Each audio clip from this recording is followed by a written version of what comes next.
With these changes to the National Construction Code, what we can expect to see is some of the downfalls actually going to be the amount of time it's going to take to get a new home and property through building permit. So up to date, generally you got through your standard, especially in the Northern Territory, you got your standard engineer certificates, your energy efficiency certificates, possibly a developer covenant certificate signed off. And then you go through to your certifier, and from there they'll issue a building permit. Everything's in place, along with plumbing certificates and engineering. The challenge, what we're going to see now, and what can happen, is if the builder and designer hasn't taken into account the National Construction Code changes for accessibility, what will happen is you'll go through, you'll do all your certificates, you'll get all those in place, you'll then send it to your building certifier.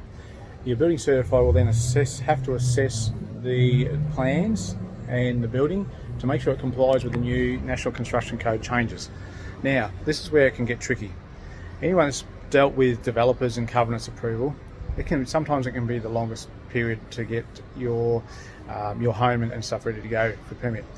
What happens there is the covenants and approval is based on the guidelines in the development and what has to be done. So the developer will go through and we'll check off you've got complied to all these issues. What we've now got is we've got the same thing now happening for accessibility and other changes in the National Construction Code that the certifiers can be doing. So you'll go through, you'll do all this prep work, get to the building certifier, and if you haven't got it 100% right that complies with the code, these new changes, then it can get knocked back, and you then have to, basically, depending on the knockback and changes made, have to get all those plans done again and stamped off again where required to get that to comply with National Construction Code to then get your building permit. And this can, where I see the challenge with this, can be a circulation of time.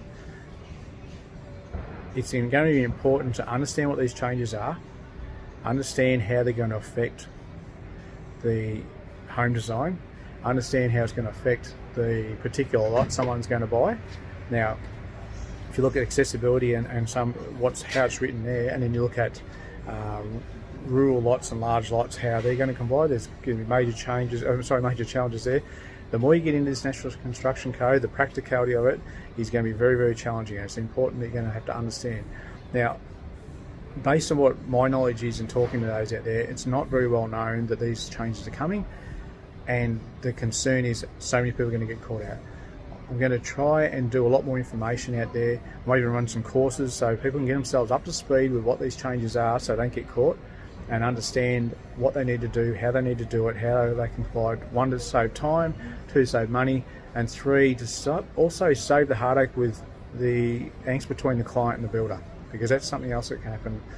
You get all the way to the building permit, it gets knocked back, you've got to make changes. You've also got to, part of that is then going back to the client and explaining why you've had to make these changes to their design that they've all of a sudden fell in love with and been working with you on. So many factors here. It's going to be challenging. Like, share and comment. Follow me for more. I'll get there and help you with the message and help you understand so we can save you time, money, energy and heartache next.